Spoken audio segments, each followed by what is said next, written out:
السلام علیکم ناظرین، اس ایپیسوڈ کی شروعات میں ہم دیکھتے ہیں حلیمہ آگے آگے جبکہ درسون اس کے پیچھے پیچھے قبیلے میں داخل ہوتا ہے۔ حلیمہ کو دیکھ کر قبیلے والے کہتے ہیں عثمان سردار کی پیاری بیٹی حلیمہ خوش آمدید۔ یہ سن کر درسون کہتا ہے حلیمہ عثمان صاحب کی بیٹی۔ حلیمہ گھوڑے سے اترتی ہے اور لوگوں کو دعائیں دیتے ہوئے آگے بڑھتی ہے۔ مرکزی خیمے میں جرکتائی سپاہیوں کے ساتھ موجود ہوتا ہے کہ ارحان وہاں داخل ہوتا ہے۔ جرکتائی آگے بڑھ کر اس سے گلے ملتا ہے اور ارحان پوچھتا ہے جرکتائی صاحب کیا میرے بابا اندر ہیں؟ عثمان صاحب ساتھ والے خیمے میں ہوتے ہیں اور ارحان جیسے ہی ان کی جانب بڑھنے لگتا ہے جرکتائی ارحان سے کہتا ہے وہ تھکے ہوئے ہیں اور آرام کر رہے ہیں۔ ارحان کہتا ہے میں پھر بھی ان سے ملنا چاہتا ہوں، مگر جرکتائی پھر سے اسے روکتے ہوئے کہتا ہے وہ اس وقت کسی سے نہیں ملنا چاہتے۔ یہ سن کے ارحان بہت پریشان ہو جاتا ہے۔ اس لیے ملون خاتون خیمے میں داخل ہوتی ہیں۔ انہیں دیکھ کر ارحان ایک دم سے آگے بڑھتا ہے اور ان کے ہاتھ کا بوسہ لیتا ہے، پھر ان کے گلے لگ جاتا ہے۔ ملون خاتون اسے لے کر دوسرے خیمے میں جاتی ہیں تو ارحان پوچھتا ہے میرے بابا؟ ملون خاتون کہتی ہیں انہیں تکلیف ہے، وہ آرام فرما رہے ہیں۔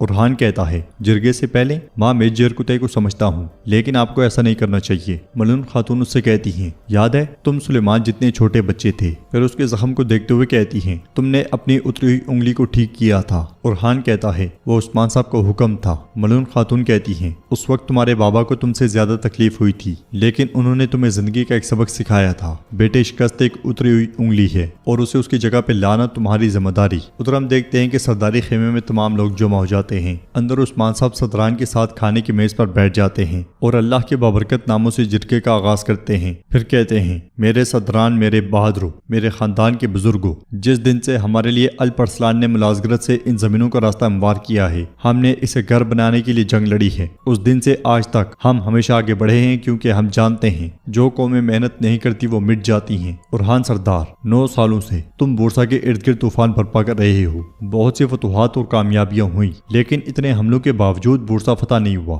میں نے اپنے صدران کو بے چین بے صبر نہیں ہونے دیا۔ میں نے کہا تمہارا کمانڈر ارحان ہے، فاتح ہمیشہ صحیح ہوتا ہے، لیکن اب تم شکست خوردہ ہو ارحان سردار۔ ارحان کہتا ہے میں نے ارادہ کیا تھا کہ اس کے اطراف میں سب علاقے فتح کر لوں اور بورسا میں داخل ہونے سے پہلے اس کے بازو اور پروں کو توڑ دوں۔ میں شہر کو کمزور اور نا امید چھوڑنا چاہتا تھا تاکہ جب ہم دروازے سے اندر داخل ہوں تو وہ ہمارے سامنے مزاحمت نہ کر سکیں۔ ہم نے حملہ کیا لیکن ہم کامیاب نہیں ہو سکے حضور۔ سردار شہنشاہ کہتا ہے اس غیر متوقع شکست سے دشمن کو فائدہ پہنچا حضور۔ اگر ارحان صاحب نے حملہ کرنے سے پہلے اپنے تجربے کار صدران پہ بھروسہ کیا ہوتا۔ ارحان اس کی بات کاٹتے ہوئے کہتا ہے ہم نے بھروسے مند صدران کو بھی دیکھا ہے شاہنشاہ صاحب، ان میں سے ایک ہمارے بیچ گھس آیا اور آپ میں سے کسی کو احساس تک نہیں ہوا۔ عثمان صاحب کہتے ہیں بطور کمانڈر تمہیں وہ دیکھنا چاہیے تھا جو صدران نہیں دیکھ سکے، ورنہ تم میں کیا فرق رہ جائے گا ارحان سردار۔ علاؤالدین کہتا ہے حضور یہ بورا صاحب، اسے اس کی سزا مل گئی، وہ ایک غدار کے طور پہ مر گیا، یعنی اس کے بارے میں بات کر کے محاصرے کا جائزہ لینے کا کوئی فائدہ نہیں۔ شہنشاہ کہتا ہے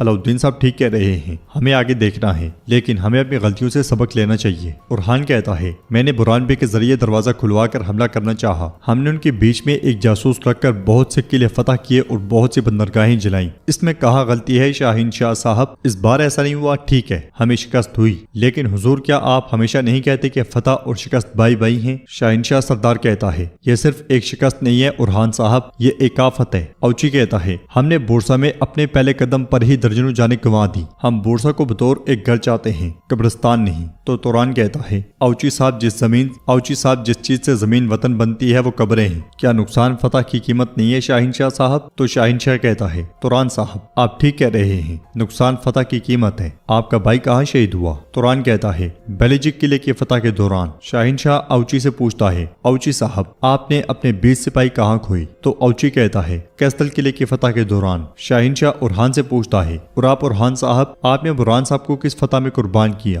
یہ بات سن کے ارحان کوئی جواب نہیں دیتا اور اسے دیکھتا ہی چلا جاتا ہے۔ بورسا کے زندان میں فلاویوس برہان سے کہتا ہے میں بہادر آدمیوں کا احترام کرتا ہوں، میں معزز آدمیوں کا اس سے بھی زیادہ احترام کرتا ہوں۔ سپاہیوں اسے کچھ پانی دو، میرے آدمی 2 دنوں سے اذیت دینے کے باوجود بھی تم سے ایک لفظ بھی نہیں جان پائی۔ یہ کہتے ساتھ ہی فلاویوس برہان کو پانی پلاتا ہے اور کہتا ہے تم کم از کم مجھے اپنا نام بتا سکتے ہو۔ برہان برہان کہتا ہے اپنے دشمنوں کا احترام کرنے والے آدمیوں کا میں بھی احترام کرتا ہوں کمانڈر، میرا نام برہان ہے، لیکن تم مجھ سے اس کے علاوہ کچھ نہیں جان سکتے۔ فلاویوس پوچھتا ہے کیا تم عثمان صاحب کے دائنا بازو برہان ہو؟ جب عثمان نے میرے بابا کو مارا تھا تو کیا تم اس کے ساتھ تھے؟ برہان اس سے کہتا ہے مجھے بتاؤ کہ تمہارا باپ کون ہے، شاید میں تمہیں بتا سکوں۔ میں اپنے سردار کے ساتھ کاٹے ہوئے سروں کو شمار نہیں کرتا کماندار۔ فلاویوس کہتا ہے بافیوس کی جنگ کا کماندار۔ برہان ایک دم سے پوچھتا ہے کیا تم موزلون کے بیٹے ہو؟ بالکل بالکل، تم اسی کے بیٹے ہو، تمہاری آنکھیں بالکل تمہارے باپ جیسی ہیں۔ فلاویوس پوچھتا ہے عثمان نے میرے بابا کو کیسے مارا؟ ادھر دیوان میں عثمان صاحب کہتے ہیں شاہین شاہ صاحب ٹھیک کہہ رہے ہیں، شہادت کی قیمت فتح ہے، شہید صرف تبھی سکون سے رہ سکتے ہیں جب فتح ہو، ورنہ قیمت ادا کرنی ہوگی۔ ہم نے کافی عرصے تک سے تمہارے ساتھ بہت سے میدان میں جنگیں لڑی ہیں شاہین شاہ صاحب، ہم نے بہت سے حالات میں بات کی اور ہم نے درست فیصلے کیے،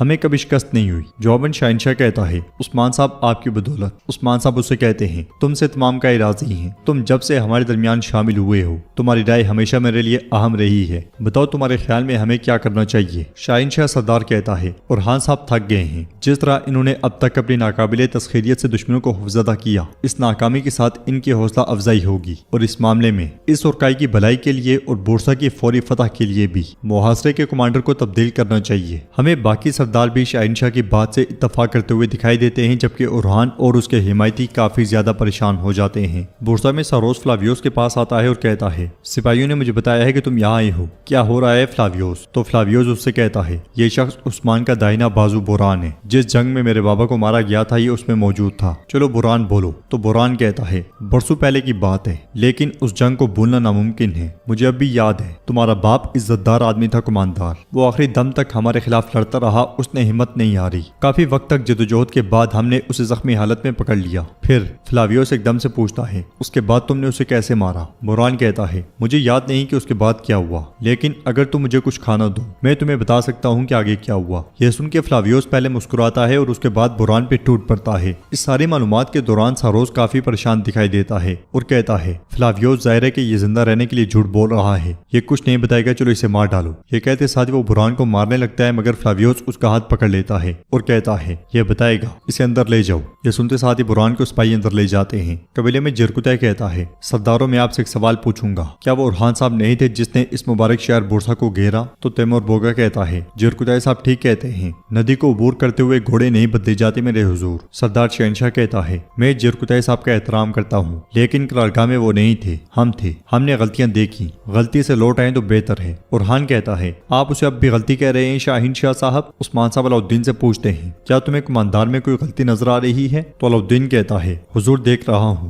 عثمان صاحب غصے سے کہتے ہیں دیکھ کر پھر خاموش کیوں ہوں؟ عثمان صاحب کہتے ہیں دیکھ کر پھر خاموش کیوں ہوں؟ علاؤالدین کہتا ہے اور یہ ہماری غلطی ہے ہم سب کی، میرے حضور قرارگاہ میں کافی مشاورت نہیں ہوئی، حالانکہ اورہان صاحب نے نہیں پوچھا، ہمیں انہیں ہماری رائے بتانا چاہیے تھی، ایسے خاموش بیٹھ کر ایک دوسرے سے بات کر کے آپ سے شکایت نہیں کرنی چاہیے تھی، لیکن اس جرگے میں اس وجہ سے مفید ہے، ہم بات کریں گے، بحث کریں گے، اگر ضروری ہوا تو ایک نیا راستہ تیار کیا جا سکتا ہے۔ عثمان صاحب جرکتہ سے پوچھتے ہیں جرکتہ تمہاری کیا رائے ہے، کیا ہمیں ایک نئے راستے کی ضرورت ہے؟ جرکتہ کہتا ہے میرے حضور اگر وہ یہاں ہوتا تو میں اور برہان صاحب کہتے کہ اورہان صاحب ضرور فتح حاصل کریں گے اور کامیاب ہوں گے، لیکن اگلی بار اورہان صاحب ضرور بورسا لیں گے، باقی جہاں تک ہماری بات ہے ہم اپنے حضور کے حکم پر عمل کریں گے۔ شہنشاہ کہتا ہے میں تمہیں سمجھتا ہوں جرکتہ، آخرکار تمہارے حضور تمہارے ساتھ ہی پلے بڑھے ہیں، لیکن اس وقت ابھی اپنے جذبات کو ایک طرف رکھ دو، ہمارے سپاہیوں کی امیدوں اور ایمان مضبوط کرنے کے لیے ہمیں ایک تبدیلی کی ضرورت ہے۔ اوچی کہتا ہے میں مانتا ہوں شاہین شاہ صاحب حق پر ہیں، نئے کماندار کے ساتھ ہم سب کو مل کر بورسا پر حملہ کرنا چاہیے میرے حضور۔ عثمان صاحب کے پوچھنے پر سردار شہنشاہ کہتا ہے حضور میں محاصرے اور سپاہیوں کی کمان سنبھالنا چاہتا ہوں۔ یہ سنتے ساتھ ہی علاؤالدین اور جرکتہ ہنس پڑتے ہیں۔ شہنشاہ سردار مزید کہتا ہے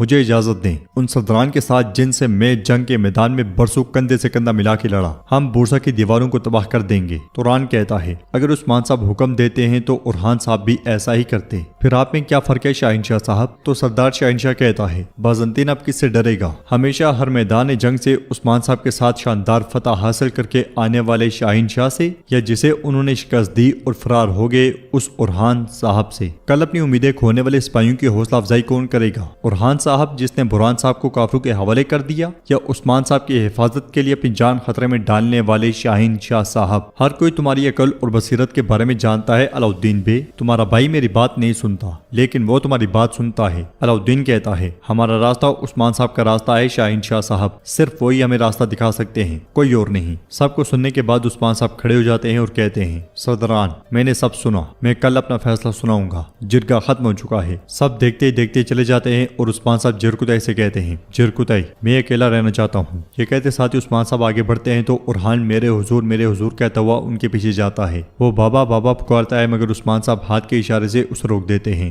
عثمان صاحب کے خاص محافظوں میں ہم رشتوں کو بھی دیکھتے ہیں۔ اورحان کو پیچھے جاتا ہوا دیکھ کر جرکتائی اس سے کہتا ہے عثمان صاحب جرگے کے بعد تھوڑا تھک گئے ہیں، انہیں آرام کرنا ہے، تمہیں بھی آرام کرنا چاہیے اورحان۔ تو اورحان اس کا شکریہ ادا کرتا ہے اور علاؤالدین کا بھی، اور اس کے بعد وہاں سے آگے بڑھ جاتا ہے۔ علاؤالدین جرکتائی سے کہتا ہے میں بابا سے ملنا چاہتا ہوں۔ جواب میں جرکتائی کہتا ہے علاؤالدین صاحب وہ تھک گئے ہیں، انہیں کچھ آرام کرنے دو، مگر اندر سے آواز آتی ہے اور جرکتائی علاؤالدین کو جانے دیتا ہے۔ اور ناظرین اس کے ساتھ یہ ایپیسوڈ بھی اختتام پذیر ہوتی ہے۔ ویڈیو پسند آئے تو لائک کر دیں، شیئر کر دیں، سبسکرائب نہیں کیا ہوا تو سبسکرائب کرنے کے ساتھ ساتھ گھنٹی والے آئیکن کو دبانا مت بھولیں۔ ملتے ہیں انشاءاللہ نیکسٹ ویڈیو میں، تب تک کے لیے رکھیں اپنا اور اپنوں کا بہت زیادہ خیال۔ اللہ نگہبان۔